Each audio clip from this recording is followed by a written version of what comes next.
moderno, é um conceito que a palavra em inglês não foi ainda traduzida para o português. Na verdade, houve um abrasileiramento, ou um aportuguesamento dessa palavra, se é que a gente pode dizer assim.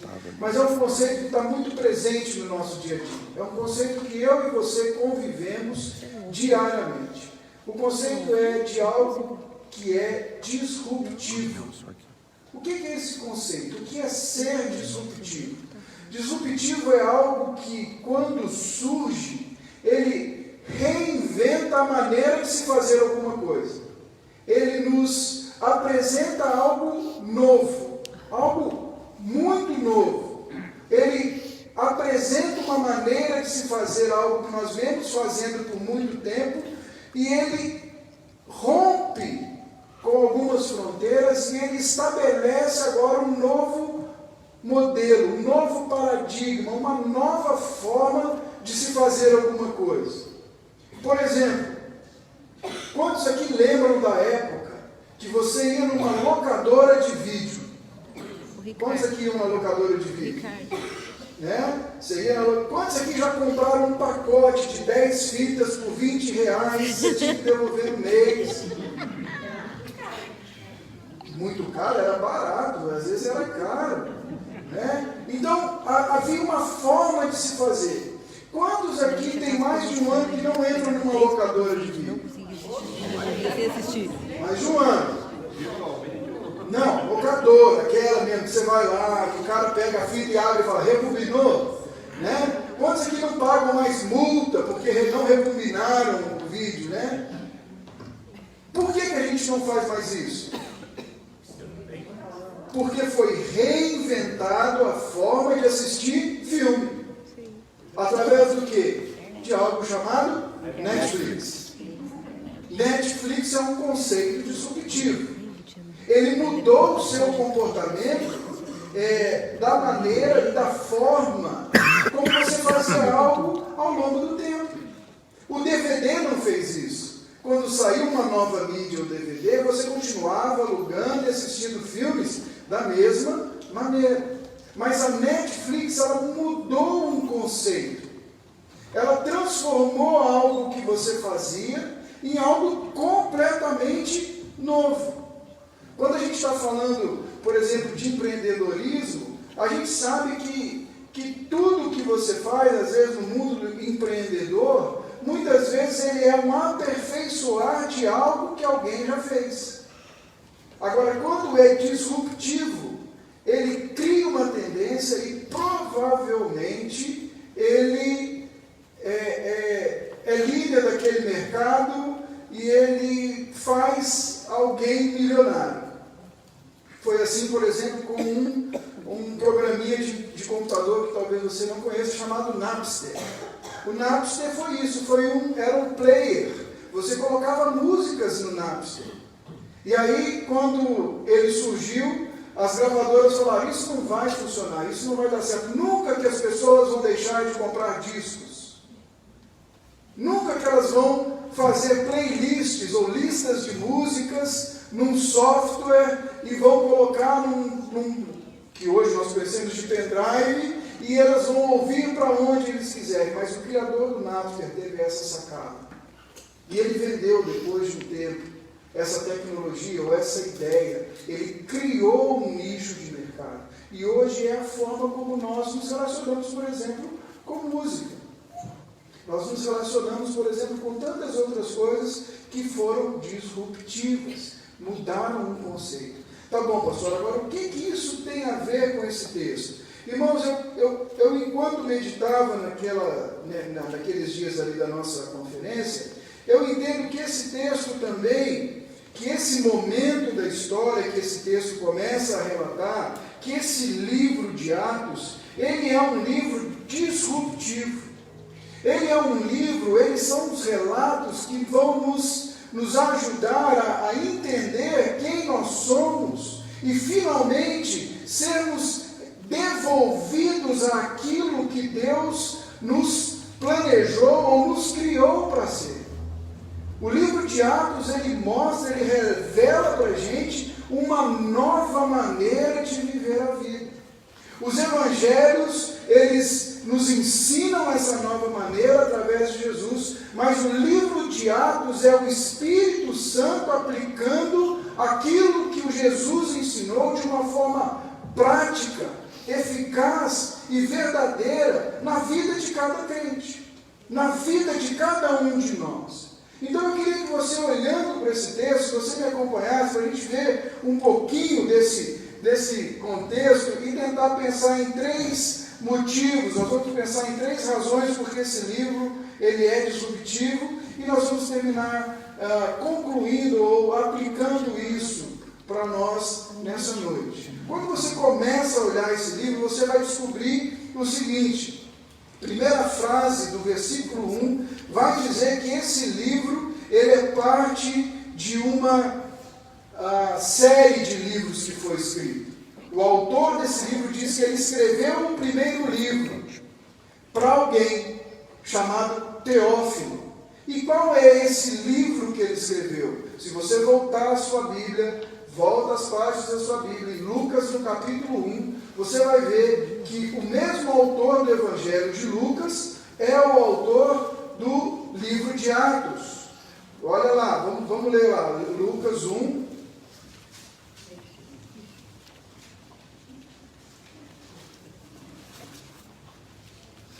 Vou ler do 1 ao 4 para a gente entender.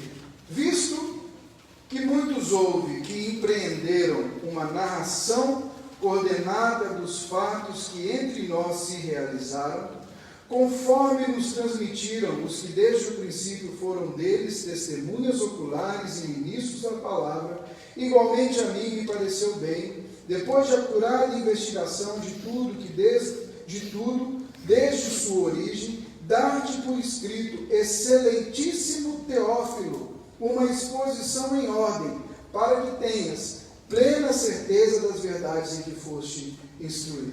Então, o autor de Lucas, o médico amado, é o mesmo autor de Atos. É uma sequência. Enquanto Lucas ele escreve os feitos e narra coordenadamente os feitos de Jesus, os ensinos de Jesus, aquilo que Jesus ensinou a respeito do reino de Deus, em Atos ele narra os feitos do Espírito Santo de Deus nos crentes ou naqueles discípulos de Jesus na terra depois que Jesus já não estivesse nela. Então o livro é escrito para um homem chamado Teófilo. Ele é o segundo livro, ele faz parte de uma obra em 2 volumes, Lucas e Atos. E aqui vai uma ideia boa para você: 24 capítulos de Lucas, 28 capítulos de Atos. Senta um dia, não liga o seu Netflix, não liga o seu Facebook e tire aí algumas horas e leia esses 2 livros em sequência, e você vai conseguir ver tantas similaridades e tantas coisas ricas que você vai ver nessa sequência de texto. Então o Evangelho contém tudo que Jesus começou a fazer e ensinar, e o Atos segue esse curso dos discípulos de Jesus, colocando isso em prática. A gente não pode precisar quem era o Teófilo. Existem algumas correntes de pensamento. Algumas delas dizem que, por Lucas escrever e chamá-lo de excelentíssimo, ele deveria ser um nobre romano. E aí eles conjecturam que esse nobre romano era alguém que veio a Cristo, e como uma estratégia de que esse escrito perdurasse, esse escrito fosse distribuído, ele escreve para esse homem, para esse excelentíssimo Teófilo, que saberia ler, que poderia passar isso para frente, que poderia passar esse ensino. Pode ser que o Teófilo seja um romano que ocupava uma posição de destaque. Pode ser que o Teófilo seja um judeu, visto também que não era incomum judeus terem esses nomes, seus nomes traduzidos ou serem conhecidos pelo seu nome grego, e ele fosse alguém também de certa importância, de certa proeminência. Então Lucas pode estar escrevendo para todos os filhos de Deus que estavam vivos naquela época, para todos os cristãos que estavam vivos naquela época. Pode ser uma carta geral para todos nós,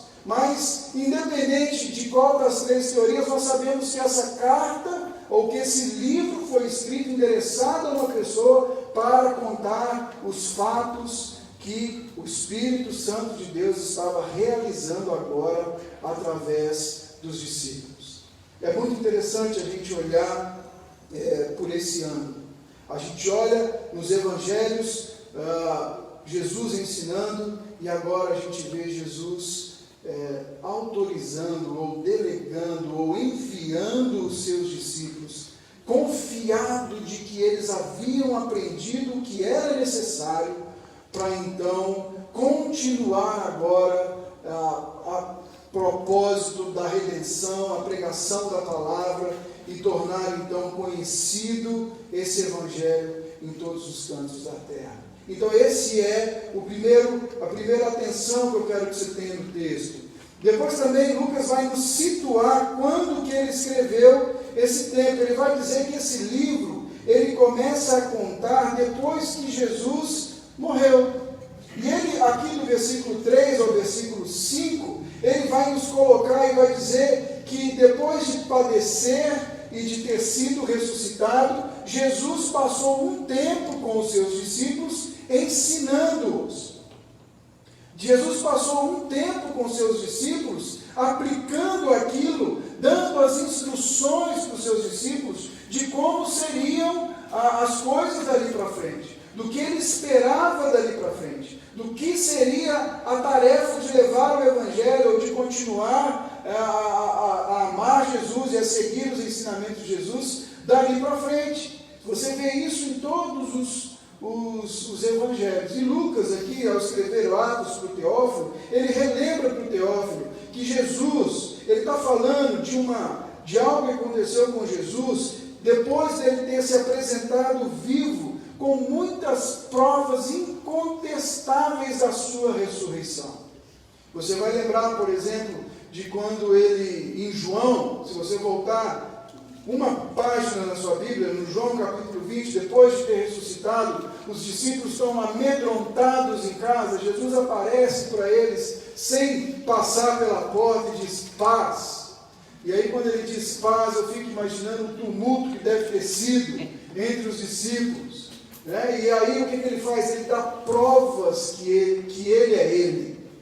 Ele come com eles. Essa palavra do versículo 5 vai dizer, e estando com eles. Algumas versões você vai ter aí, e comendo com eles. Então o Lucas, ele está aqui dizendo que Jesus era uma pessoa, ele estava vivo, ele não era um espírito errante, ele era uma pessoa de verdade, ele comeu, as pessoas tocaram nele, ele viveu por alguns anos. E isso aqui é muito importante para a gente pensar, porque não é nova a ideia de que o Antigo Testamento eram os atos de Deus, e ele é menos importante do que o Novo Testamento, ou os Evangelhos, que são os atos de Jesus, que são menos importantes do que o livro de Atos, que são os atos do Espírito. Então a ideia, né, de que o Espírito é muito melhor do que aquilo que é carne, que se toca, não é uma ideia nova, é uma ideia gnóstica. E o Lucas também está combatendo isso aqui. Ele está dizendo que Jesus comeu, esteve, caminhou, andou com eles, e a pauta dessas reuniões, se você continuar olhando ali, vai dizer assim, ele falava das coisas concernentes ao reino de Deus. Essa era a pauta da reunião. Esse era o assunto que eles estavam falando. Eles estavam falando, eles foram ensinados sobre como seria o reino de Deus. E qual que era o sinal que esse momento se manifestaria diante deles? Bom, o sinal seria que em algum momento daquele tempo a profecia de Joel se cumpriria. O profeta Joel, no capítulo 2, versículo 28 e 29, você não precisa abrir, ele registra a seguinte visão, ele diz, e acontecerá, depois que derramarei o meu espírito sobre toda a carne, vossos filhos e filhas profetizarão, vossos velhos sonharão, vossos jovens terão visões, e até sobre servos e servas derramarei o meu espírito naqueles dias. Ele diz aqui no versículo 5, que vai chegar o tempo em que nós seríamos batizados. A palavra grega aqui, baptizo, entre outras coisas, ela significa nós seríamos imergidos, nós seríamos submergidos na pessoa do Espírito Santo de Deus. Aqui ele não está dizendo de uma segunda bênção, ele não está dizendo de uma necessidade de um segundo passo, de uma segunda conversão. Ele está dizendo que nós seríamos cheios daquilo que já estariam neles. Como assim, pastor? Se você voltar a sua Bíblia em João, no capítulo 20, no versículo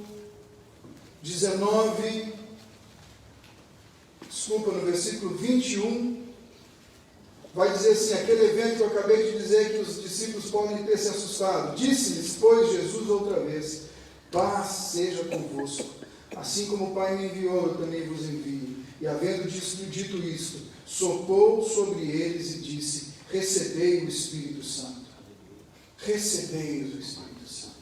Nós temos estudado aqui nesses dias, nós temos exposto a palavra, e você sabe que nós não podemos responder a Cristo Jesus, ao menos que o Espírito Santo nos vivifique. E que no momento que o Espírito Santo nos vivifica, nós tomamos consciência do nosso pecado, nós confessamos ao Senhor o nosso pecado, nós verbalizamos isso ao Senhor, Ele passa a habitar em nós. Mas aqui Jesus está dizendo que eles seriam submersos, não seria apenas uma ideia cognitiva, não seria apenas uma teoria, mas a partir de um momento na caminhada deles, o Espírito Santo viria à terra, habitaria a terra, encheria a terra, e mais do que isso, encheria cada um deles. E a profecia de Joel é fabulosa, porque ele diz que o Espírito não é só para alguns, ele é para novos, para velhos, para homens, para mulheres, para servos, para servas. O Espírito não é para quem é abastado, para quem é rico, para quem é da classe sacerdotal apenas. Ele vai vir sobre toda a carne. Sobre toda a carne ele virá. E eu achei muito interessante esse exemplo que eu li num comentário, e ele falou que é como a diferença dessas duas palavras, do batismo de João para o batismo com o Espírito Santo, o autor usou a ideia de você fazer picles. Você pega o pepininho do picles, a primeira coisa que você faz, você dá uma imergida nele numa água quente e tira. Depois desse processo, você então baptiza ele, essa palavra grega, você coloca ele imerso dentro do vinagre. Aquele vinagre, todo esse processo, vai transformar ele agora em algo diferente, em algo novo, em algo disruptivo, em algo completamente diferente daquela primeira natureza que ele tinha. Ele se parece com o pepino, ele tem aquelas calombinhos do pepino, mas a partir de agora a essência, quando você mordê-lo, ele não vai ter mais o gosto que aquele pepino tinha, porque ele foi submergido naquela solução que ali estava. Quando a gente pensa no batismo de João, a gente pensa em algo de você entrar nas águas e sair das águas, ressuscitado e vivo com Cristo. Mas quando a gente vai estar dizendo disso, que o Espírito Santo vai dizer, você vai entrar nele e não sai mais. Você vai ser imerso nele. A sua vida agora vai ser moldada a partir dele. Não tem agora como ser crente, mais ou menos. Por isso que não existe a ideia de você ser um crente carnal. Ou você é crente, ou você não é crente. Não tem essa coisa do Espírito habitar em você 3 dias na semana. Bom, o Espírito Santo de Deus, a minha igreja tem culto quarta, sexta e domingo. Então, nesses dias o Senhor habita. E nos outros? Nos outros o Senhor me dá uma folga que ninguém é de ferro. Não existe isso. Ou você está no Espírito, ou você tem o Espírito. Foi o que nós falamos na última palavra que nós lemos, do Romanos 8, 9, aquele que tem o Espírito é aquele que não tem o Espírito, não é de Deus. E aquele que não tem o Espírito, não agrada a Deus. Então nós estamos vendo aqui que o Lucas está lembrando coisas que Jesus já tinha dito para eles. Você lembra, nós falamos aqui, por exemplo, João 14, a primeira mensagem sobre o Espírito Santo, nós já vamos chegar lá, mas ele diz que ele habitará em vós. Quando Jesus vai, assunto aos céus, ele disse: eu estarei convosco todos os dias. Eu estarei presente convosco todos os dias. Paulo fala várias vezes, aqueles que estão em Cristo, estar em Cristo, estar submerso, imergido, cheio, encharcado dele. E é isso que Lucas está dizendo. Jesus lembrou para eles que o sinal seria esse. Chegaria um momento que eles seriam completamente submersos no Espírito Santo de Deus. Nós vemos, no capítulo 2, a primeira vez que isso acontece no livro de Atos. Você vai ver 4 manifestações muito claras do Espírito Santo de Deus vindo e inaugurando momentos. A primeira está no capítulo 2 de Atos. Se eu não me engano, a segunda no capítulo 10 de Atos. Depois nós temos o capítulo 19 de Atos. Uma vez acontece em Jerusalém, outra vez isso acontece em Samaria, outra vez isso acontece nos confins da terra. Em cada um desses lugares, que nós vamos ver mais para frente aqui no versículo, que nós seríamos testemunhas, a era do Espírito foi inaugurada. Nós vivemos hoje a era do Espírito, a era da igreja. O Espírito opera em nós, o Espírito aplica em nós os ensinamentos de Cristo Jesus. Nós aprendemos de Cristo Jesus pelo Espírito Santo de Deus. Isso que o Lucas está escrevendo para o Teófilo.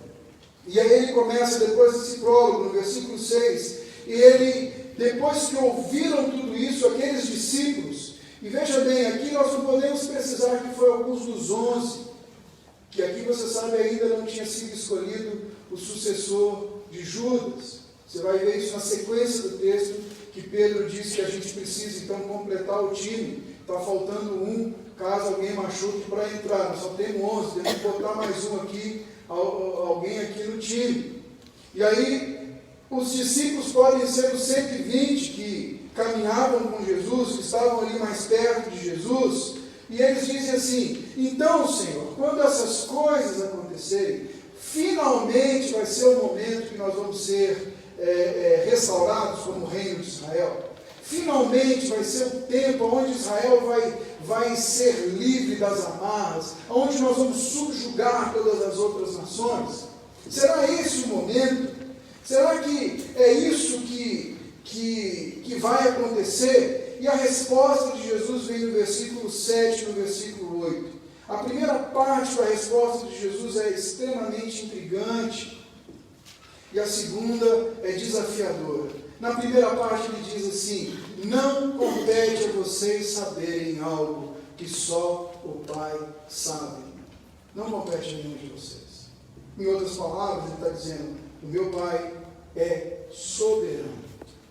Ele tem o tempo em suas mãos. Ele tem a história em suas mãos. Ele tem o controle das coisas em suas mãos. Ele é soberano. Ele faz o que ele quer fazer, quando ele quer fazer, como ele quer fazer.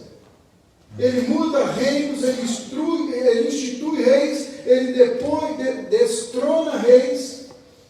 Ele coloca, ele tira, ele faz o que ele quer, porque ele é Deus e ele é soberano. Essa é a primeira parte da resposta. Volta e meia a gente vê gente marcando a volta de Jesus e vai lá na Bíblia, e o cara pega a Bíblia e ele vai lendo lá da Daniel, e aí ele faz ligações com as 70 semanas de Daniel, e aí falta dia, ele fala que aí ele atribui números às letras do nome de Daniel, e aí como faltou dia ainda, ele fala: mas você tem que multiplicar isso por 3, porque já é o 3º século, na 5ª letra, de trás para frente, do nome do rei Augusto Otávio, da 5ª geração da dinastia Ming. E sabe o que é pior? Tem gente que acredita. Um monte de gente cai. Diz que todo dia levanta. um tolo e um esperto. E quando eles se encontram, dá um bom negócio. Já ouviram essa frase? Não? E aí a gente compra, a gente vai no seminário, e a gente pede para o pastor trazer para a igreja: olha, pastor, você tem que ouvir o cara falou que Jesus vai voltar. E aí Jesus não volta. E agora, como é que nós fazemos? A gente inventa uma desculpa. Não é que ele não voltou, ele voltou, mas voltou não voltando. Ele fez que foi, mas não foi. É tipo Ronaldinho Gaúcho, ele deu um drible, né? Ele papá e não fez, ele ficou no meio do caminho. A gente arruma uma ideia. Mas a primeira parte dessa resposta, ela aponta para a soberania de Deus. E Deus tem tudo no controle dele. Essa é a primeira parte da resposta. E a segunda parte da resposta, ela é desafiadora porque ele vai dizer que nós receberemos capacitação. Nós receberemos dunamis. Nós receberemos poder. Você quer saber sobre empoderamento? É isso aqui, ó. Isso aqui é o verdadeiro empoderamento feminino, masculino, da criança, do jovem, do velho e do adulto. É quando você recebe o empoderamento do Espírito. Quando ele vem e te capacita. Quando ele vem e enche a tua vida e te dá condições de.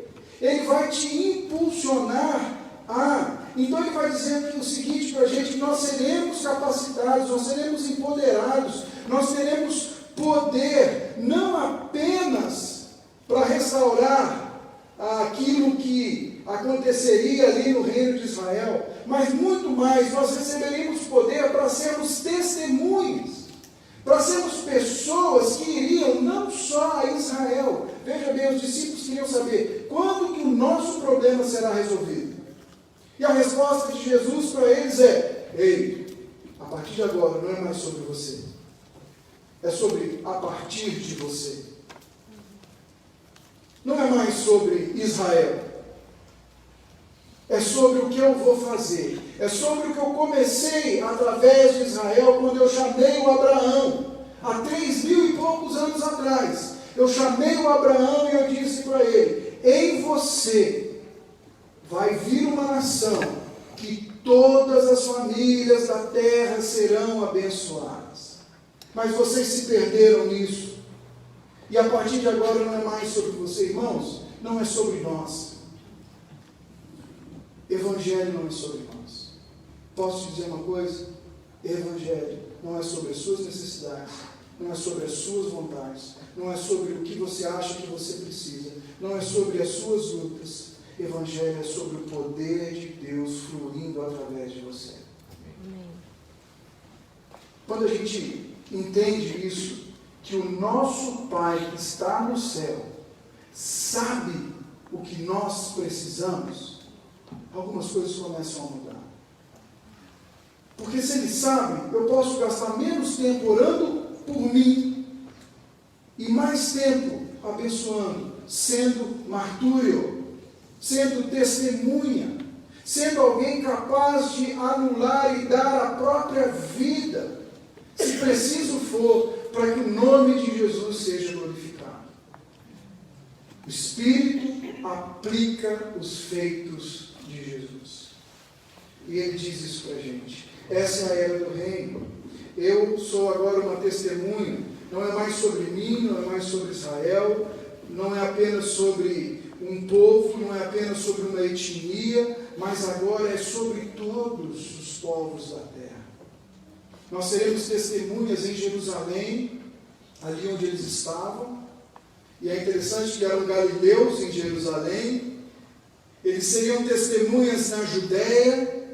Eles seriam testemunhas até na malfadada Samaria, que eles não se davam. E mais, eles seriam testemunhas naqueles que o oprimiam. Eles seriam testemunhas dos confins da terra. Eles seriam testemunhas aonde houvesse lugar e aonde houvesse gente, aonde houvesse etnias e povos, ali eles estariam. Porque ali o Senhor tem os seus.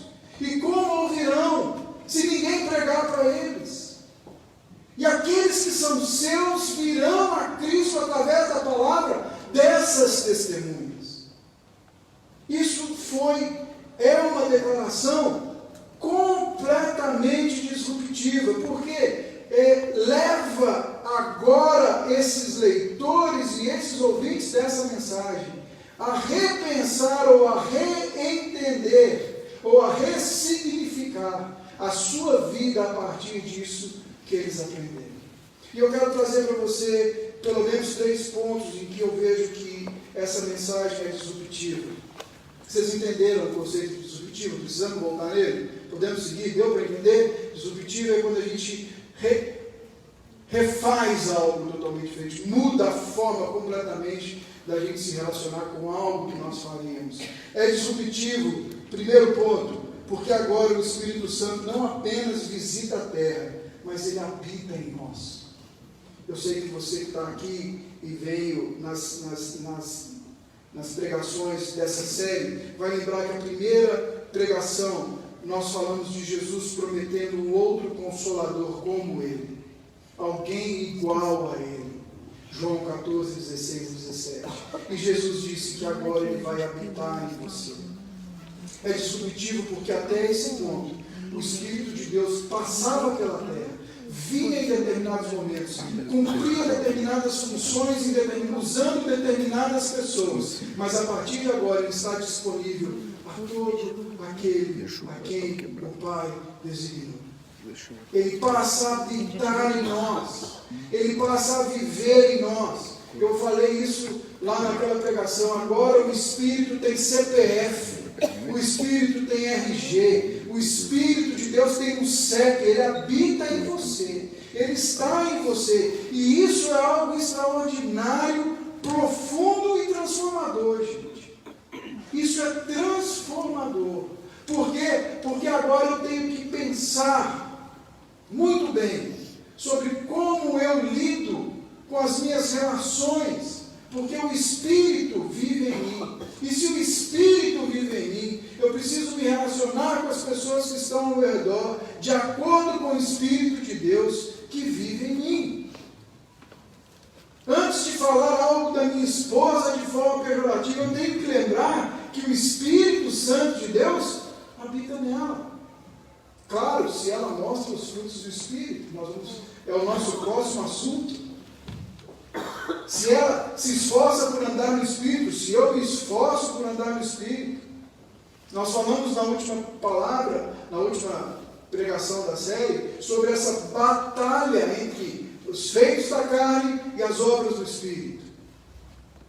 Essa batalha chamada santificação, que nós vamos dia após dia, após dia, após dia, lutando com ela, ano após ano, sendo assessorado pelo Espírito de Deus. Mas isso produz em nós 2 coisas, pelo menos, saber que Ele habita em nós. Um senso profundo de confiança, porque é o Espírito que habita em mim, porque Ele me guia, porque Ele me dirige, porque Ele tem ação e Ele tem condições de conduzir a minha vida melhor do que eu mesmo. Mesmo nos momentos mais difíceis e apertados, eu tenho a confiança de que é o Espírito Santo de Deus que me guia. Por quê? Porque Ele habita em mim. Ao mesmo tempo, isso deve gerar em nós uma profunda reverência. Nós não podemos nos relacionar com Deus, gente, de qualquer jeito. Eu tenho que pensar muito bem antes de pecar. Eu tenho que me arrepender o mais rápido possível do meu pecado. Um amigo meu diz que santidade não é se você peca ou você não peca, mas é o quão rápido você foge do pecado. E depois que pecou, quão rápido você volta para o Senhor e se arrepende dele. Nós não podemos levar a vida com Deus como se Deus não estivesse nem aí para as coisas. Como se o pecado não ofendesse a santidade de Deus. Confiança profunda de que Ele me dirige, mas reverência. Isso é a primeira coisa que é disruptiva. Porque Deus não é o nosso Deus, não é um Deus que se agrada com uma galinha preta numa encruzilhada. O nosso Deus não se agrada com uma série de rezas proferidas para pagar um certo tipo de coisa que você fez. O nosso Deus não se agrada com comportamento rigoroso com você mesmo. Quantos dias de jejum você fica por aquele pecado que você cometeu? O nosso Deus se agrada com o coração quebrantado, contrito e reverente diante dele. Por isso que é disruptivo. Porque agora nós não nos relacionamos mais com a divindade do jeito que a gente quer. Nós nos relacionamos com ela do jeito que ela diz que deve ser. E é assim que deve ser. Em confiança, mas em profunda reverência. O segundo ponto, ele é disruptivo, pois de forma muito prática e simples, agora que eu fui imergido nele, a minha natureza é transformada. Eu venho das trevas para o reino da luz. Eu deixo de estar morto e sou agora vivificado. Se você tiver com a sua Bíblia ainda aí aberta ou ligada, gire ela para 2 Pedro.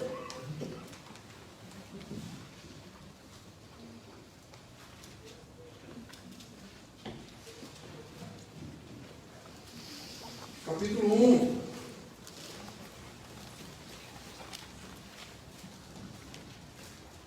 Versículo 3 e 4. Diz assim, acharam?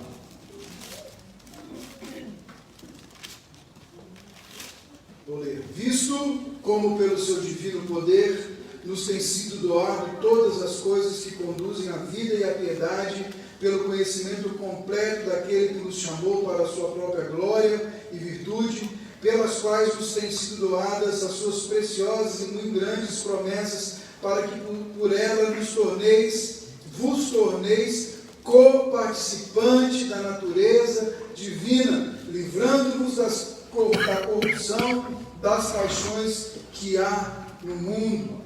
E porque nós agora somos participantes da natureza divina, coparticipantes da natureza divina, ele vai dizer para a gente no versículo 5, por isso vós, reunindo toda a vossa diligência, associai com a vossa fé a virtude o conhecimento o domínio próprio a perseverança a piedade, com a piedade a fraternidade, e com a fraternidade o amor. Por essas coisas existindo em vós, e em vós aumentando, faz com que não sejais inativos nem infrutuosos no pleno conhecimento do nosso Senhor Jesus Cristo. E ele continua dizendo que quem não tem isso é cego, e não consegue perceber, e não consegue ver. Nossa natureza é disruptiva, porque a nossa natureza agora foi transformada. Não estamos mais uma natureza do pecado, nós somos coparticipantes da natureza divina, através do seu Espírito que habita em nós, e vai nos tornando cada vez mais parecido com Cristo. Esse evento nos transformou profundamente, e isso precisa ser feito, precisa ter verdade em nós. É quando nós somos mergulhados no ser do Espírito Santo, a partir de agora eu estou sendo transformado e parecido com Cristo Jesus. Irmãos, eu estou cada vez mais convencido de que a grande intenção do Espírito Santo de Deus em nós, em nos relacionar, na nossa relação diária, não é manifestações de poder, não é manifestações de dons. Paulo, escrevendo para uma igreja que queria tanto dom, tanta coisa, ele termina lá o capítulo, entre o capítulo 12 e o 14, ele vai dizer assim, tem um dom que é sobremaneira excelente. Ainda que eu fale a língua dos homens e dos anjos, se eu não tiver amor, serei como um sino de bronze, que bate e faz barulho e retine. E aí ele vai dizendo sobre o amor como um dom de Deus. Irmãos, eu estou mais e mais convencido de que cada vez mais a relação do Espírito conosco é para nos transformar como Cristo Jesus.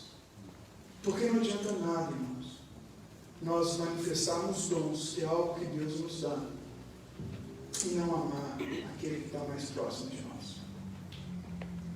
E não nos quebrantar, e não nos arrepender, e não pedir perdão. em ser altivo, em ter uma vida cristã autossuficiente, se é que isso acontece, se é que isso pode, em ser transformado à imagem de Cristo Jesus. É isso que o Espírito está fazendo em nós no processo de santificação. Por isso que é disruptivo, por isso que é transformador, porque ele vai me apontar cada dia mais para quem Cristo é. Todo o ministério do Espírito Santo aponta para Cristo. E se eu vou viver imerso, e se eu vou ser preenchido do Espírito, eu vou me tornar cada vez mais parecido com Ele. Acho que no próximo domingo nós falaremos sobre os frutos do Espírito. E nós vamos falar também sobre encher-nos com o Espírito. Sabe, irmãos, nós deveríamos ajustar um pouco as velas da nossa caminhada com Deus e doutrina e parar de ficar pedindo manifestações sobrenaturais, de ver matinho pegando fogo, de ver coisas acontecendo e começar a pedir que essas manifestações aconteçam aqui, ó, dentro, me transformando, me mudando. Eu quero ser um homem melhor. Eu não quero só ter poder e falar e convencer multidões, mas eu quero que minhas filhas vejam um homem quebrantado, que se esforça para viver o que prega. Eu quero que essa comunidade veja os defeitos do seu pastor, mas reconheça Jesus e diga: o cara é complicado, mas ele se esforça para que Deus viva através dele. Sabe, eu quero ver as famílias dessa igreja sentadas aqui, não satisfeitas porque a gente tem ar-condicionado, porque tudo nos vai bem, mas porque nós estamos aprendendo a cada dia mais a resolver o que não está legal entre a gente. A gente aprender cada dia mais a não comer o risoto correndo, quase que engasgando com aquela sambiqueira do frango, porque a gente quer ir embora, porque vai que alguém toca num assunto e que vira confusão. Eu lembro da minha avó ela falava que Natal na nossa casa, tá, em Belo Horizonte, não era Natal se não tivesse um problema. E gente, era problema, hein? Teve um Natal que minha avó deu uma tamancada na cara de uma outra mulher. Você tem ideia como é que era o negócio? A mulher lá chegou falando mal da tia Nina, ela tirou o tamanco da Nina, ninguém fala. Pau! Docinha. Você não sabia, né? Não. Que Deus a tem em bom lugar, tomara que você não tenha ferido a memória dela aqui para você. Mas vocês estão entendendo o que eu estou dizendo? Eu espero que o Espírito, agindo em nós, torne seu casamento melhor. Eu espero que o Espírito, agindo em nós, torne você um homem melhor. Torne você um pai melhor. Torne você um filho melhor. Torne você um avô melhor. Torne você uma avó melhor. Torne você uma esposa melhor. Torne você um empregado melhor. Torne você um empresário melhor. Eu espero que o Espírito, agindo em você, tire você de você mesmo. Tire você dos seus desejos e paixões. E te apresente o coração de Cristo Jesus. Por isso é disruptivo. E o terceiro ponto é disruptivo e transformador, porque agora esse poder e reino é para todos os povos da terra. Não é apenas para uma classe, não é apenas para um tipo de pessoa, é para todos os povos da terra. A pergunta era: quando Israel enfim vai ser restaurado? E Deus vai dizer assim, Jesus vai dizer, não é para Israel só, são para todos os povos da terra. A promessa de Deus a Abraão é que todas as famílias seriam benditas, e agora, através dessas testemunhas, todas as famílias da terra serão benditas. É disruptivo porque agora nós não vivemos uma religião só para nós, mas nós vivemos para ser testemunhas. Vou repetir, nós não vivemos uma religião confortável só para nós, mas nós vivemos para ser testemunhas. Eu e você precisamos ser testemunhas no dia a dia. Nós precisamos ser as cartas, as Bíblias que as pessoas vão ler. Nós precisamos apontar para Cristo Jesus. Irmãos, você precisa achar, estabelecer como alvo, apresentar Cristo Jesus para alguém, falar de Cristo Jesus para alguém. Você tem que estar pronto a ir na sua Jerusalém a ir a Samaria, a Judéia, se Jesus quiser, aos confins da terra, sendo testemunha. E sabe o que eu vou te dizer uma coisa, de alguém que já viajou até os confins da terra? É tão difícil falar de Jesus nos confins da terra, como do outro lado da rua. Exige a mesma dose de sacrifício, exige a mesma dose de obediência. Nós temos a mania de olhar e endeusar pessoas que vão aos confins da terra. Glória a Deus pela obediência dele. Mas, irmãos, glória a Deus pela obediência do Jacó da faixa. Glória a Deus pelas pequenas obediências que nós não vemos, que vocês fazem, mas eu não sei, eu não vejo. E você faz porque você entendeu que Cristo Jesus é tudo que você tem, e é tudo que alguém precisa ter. Por isso que é disruptivo. Porque antigamente, antes de Jesus, a gente pensava que a gente precisava de algo novo para preencher a nossa vida. A gente pensava que quem dizia para a gente o que era ser feliz era uma sociedade que vai dizer que é um carro novo, é um emprego novo, é reconhecimento profissional. E agora a gente percebe que não é sobre isso. É sobre Cristo em mim, vivendo em mim, me dando esperança e me tornando essa testemunha para os povos. Irmãos, alguns de nós vivem vidas, perdão da palavra, miseráveis.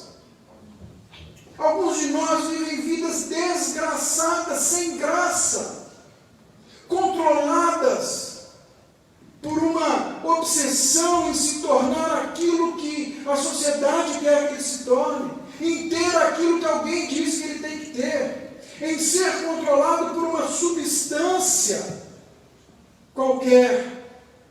Mas nós somos livres pelo poder do Espírito Santo de Deus. E você tem essa mensagem de liberdade, meu irmão. É sobre Cristo Jesus. Por isso que é disruptivo. Por isso que é transformador. Quando a gente ouviu o pastor Andrew, que esteve preso lá na Turquia, dizendo, ele falou, eu cheguei no fundo do poço. O tradutor não traduziu assim. Mas é isso que ele estava dizendo. Eu cheguei no fundo. Eu toquei na lama do poço. Eu cheguei até aonde eu achei que era o fundo, eu desci mais um pouco. Eu pensei em me suicidar, eu não sou herói coisa nenhuma. Eu tive momentos de desespero, de pânico, de dor. Ele estava dizendo que ele poderia ficar preso na mesma cela, sem sair para o banho de sol por 10 anos, não era isso, Cassandra, que ele falou? Você imagina isso? 10 anos confinado numa cela de 8 com 20 pessoas dentro. E ele se desesperou, até o momento que o Espírito Santo de Deus começou a falar com ele. E o texto que o Espírito Santo de Deus levou e iluminou o entendimento dele foi ele lendo a Filipenses, quando Paulo está dizendo, estes tais procuram o seu próprio interesse. E ele falou que ali foi o ponto de mudança, quando ele disse, Senhor, até agora eu procuro o meu interesse, eu quero ser livre, mas a partir de agora eu quero ser o interesse. Louvado seja Deus. E aí ele falou assim, mudou tudo, né, irmão? Não. No outro dia eu acordei e eu decidi dar pequenos passos de obediência. E eu decidi começar a dançar, porque fazia tempo que eu não tinha nenhuma expressão de gozo e alegria diante de Deus. E então eu dançava. E eu chegava no final do dia com um pouquinho de paz. E eu acordava no outro dia em profundo desespero, em profunda angústia. E aí eu começava de novo. Senhor, eu não creio, eu não consigo, mas tome isso como o meu desejo de fazer. Eu sei que o Senhor é. E é assim, irmãos. E pouco a pouco, ele falou que aquilo foi tomando forma e conduzindo ele, habilitando ele a passar por aquilo. Por quê? Porque ele entendeu que não era mais sobre ele. Um homem que estava há 20 e poucos anos fora da sua nação. Ele é filho de missionários. Ele me abraçou, ele falou para assim, eu sou como as suas filhas. Eu sou um missionary kid. Eu sou filho de missionário. Eu cresci, ele tem 51 anos, ele cresceu no México e viveu 20 e poucos na Turquia. E ele estava dizendo, alguém perguntou, como é que é nos Estados Unidos? Ele falou, não sei, eu nunca vivi lá, eu só sou americano de nascença, eu vivi 10 anos lá, a primeira vez que a gente está vivendo por lá. E ele estava dizendo exatamente isso. Um homem que teve todo esse background, a esposa dele também filha de missionários, os pais foram missionários na França. Chegou um dia que eles precisaram colocar não apenas o que eles sabiam sobre Deus, mas eles precisaram experimentar em obediência no momento crucial, escuro da vida deles. E o Espírito Santo foi enchendo. Gente simples como eu e você. Sabe o que é mais legal dessa história? Sabe por que é disruptivo? Entenda bem o que eu vou dizer. Que isso é para pessoas ordinárias. Pessoas simples. Gente de carne e osso. Quando o Espírito vem, ele não transforma a gente em super-herói. Ele continua nos transformando segundo a imagem de Cristo Jesus. Não é sobre triunfalismo. É sobre entender quem Cristo Jesus é. Eu quero concluir te dando pelo menos 3 desafios aqui. Com tudo isso que você ouviu hoje, esse texto nos desafia, pelo menos a 3 coisas. A primeira delas, ele me desafia a viver diariamente diante da face de Deus. Amém. A entender que tudo que eu faço porque eu tenho o Espírito em mim. Porque o Espírito me dirige. Porque é o Espírito que tem a última palavra. Viver diante da face de Deus. Viva diariamente para a glória de Deus. Viva diariamente refletindo o caráter de Jesus. Chegue na sua casa hoje, bote o seu joelho no chão, irmão, e faça uma oração simples e diga assim, lá no seu quarto, sem a tua esposa ver, se ela não tiver sossego, vá para o banheiro, feche a porta, mas seja sincero e diga, Senhor, eu quero ser imergido no Espírito. Eu quero ser cheio. Eu quero viver diante da face de Deus. Senhor, eu quero ter uma vida que te agrade, que te aponte, que seja para o Senhor. Senhor, eu não estou vivendo um momento tranquilo, eu não consigo crer em algumas coisas, mas a partir de agora, Senhor, pega os meus pequenos passos de obediência, Espírito Santo de Deus, e me capacita a dá-los amanhã de manhã de novo. Amém. Se você está com o seu relacionamento quebrado com alguém, meu irmão, procure essa pessoa, se conserte, dê passos práticos para que o Espírito flua a partir de você. Flua em você e a partir de você. Viva diariamente diante da face de Deus. Nos seus negócios, nas suas relações com as mídias digitais, naquilo que só você vê entre a sua tela do computador e os seus olhos. Viva diariamente, todo o tempo, diante da face de Deus. Segunda coisa que eu vejo que esse texto me desafia. Ele me desafia a me esforçar, a reunir toda a força que há em mim, como Pedro fala. Como nós falamos há 2 domingos atrás, mortificar os feitos da carne. Esforça, reúna com toda diligência o intuito de andar no Espírito e cultivar a vida no Espírito. Andar no Espírito e cultivar a vida no Espírito. Viva diante da face de Deus, reflita ao Senhor e reúna todas as tuas forças para andar no Espírito, para estar no Espírito, para ser sobrenaturalmente natural estar no Espírito. E por fim, esse texto me desafia a testemunhar ativamente sobre a pessoa de Jesus, em apontar para Jesus, em levar as pessoas a Jesus, não apenas a um relacionamento consumista, um relacionamento que vai dar a elas, resolver o problema delas, uma necessidade delas, mas a um relacionamento vivo e provado, Amém. verdadeiro e genuíno, transformador. Viva diariamente a vida do Espírito. Esse texto nos desafia a isso.